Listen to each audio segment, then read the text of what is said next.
Well, Rangi, Zoe, thank you both very much indeed for coming in. Let me come to you first. Tell me a bit about the trust that you work for, because it has a fantastic amount of work it does. Yeah. Hapai Te Hauora Tapui is actually a company.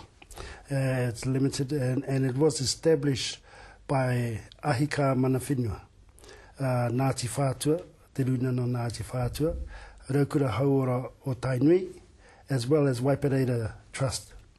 And these organisations and Manawhenua come together to establish Hapai Te Hauora Tapui Limited approximately 12 years ago.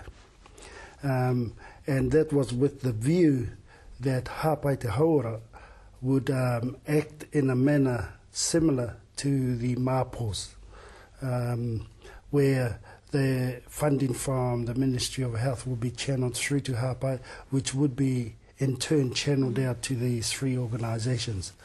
And within that framework, some services were held within Hapai, such as the problem gambling, mental health, Like Minds project, in terms of the Maori worldview, whakaitia te whakawhiu i te tanata, as well as KAD. There's a youth projects that Hapai also has within its responsibilities as a Māori public health promoter. Now, this week you've presented a submission suggesting that the City Council in Waitakere cuts down on pokies and things like that.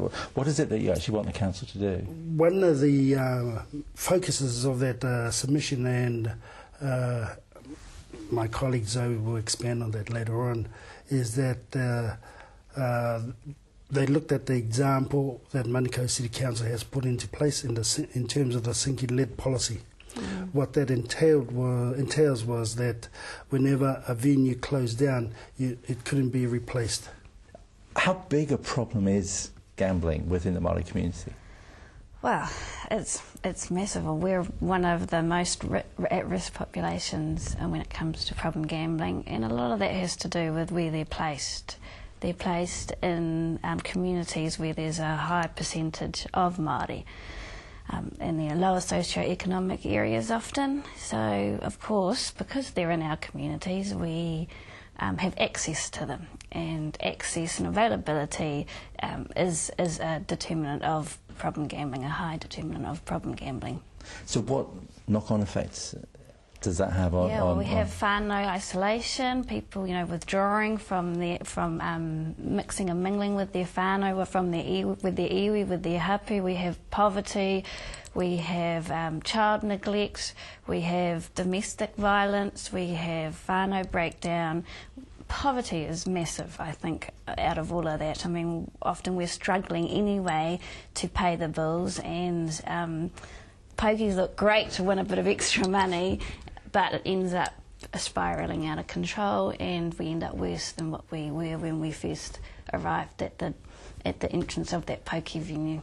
Because the people who are running the pokies would say, well, look, yes, the pokies are there, but a lot of the money that comes in goes back into the community. I know, and I think, first of all, I'd like to pose the question around how we can do good from something that generates so much harm. And secondly, I think we have to remember these pokie trusts actually legally have to give the money out. They're not doing it because they're generous. They're actually doing it because that's one of the legal conditions that they have to give money to the community in order to keep those pokie machines running.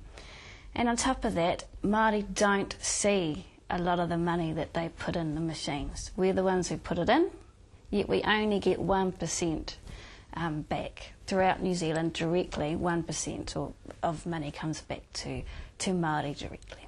So that's a bit of a spurious argument. Yeah, so we might be... They're saying that it does good in the community, yet we're still missing out, and we're the ones that are struggling with problem gambling.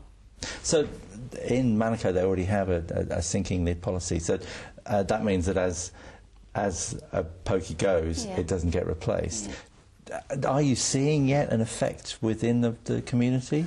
I can answer that question, because that policy has been in Manukau for the past year and a half. And the research and analysis that has come back from that research shows that our Maori families are benefiting by it, because in some instances they can't go back to those venues anymore, and it's too far to go to other venues. So in that manner they've benefited. The issue around the trust, I'm also on a trust in Manukau as well, Wiri Licensing Trust, and we have a policy where we want to ensure that the money that is coming out of those machines and our venues are actually ploughed back into our community. We have made that a policy of our particular trust, so none of that goes out anywhere else. For example, there's been funds up to about $1.5 million that have gone out of South Auckland down to South Island. We feel that that's wrong, and that was one of our reasons of contesting the electable positions. So every 3 years we go through that process.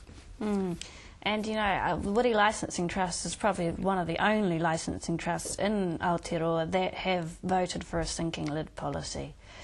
The struggle that we're going to have in Waitakere is because the licensing trusts out there won't vote for a sinking lid policy, and that's our biggest battle. And we might have 6,000 submissions in, but they hold a lot of power, those licensing trusts themselves, and it would be really great if we had more that voted for a sinking lid to make our community safer, because that's what it's about.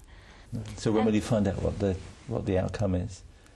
Well, because there are so many submissions, Waitakere City Council has informed me that they're hiring some extra people to help sort through them, and but it might not be till May that they actually get through the process of, you know, analysing all of the submissions and talking to the councillors, and so we're hanging out for that day, and hopefully we'll get what the community wants, which is a sinking lid policy to lessen the harm in our community. Thank you both very much.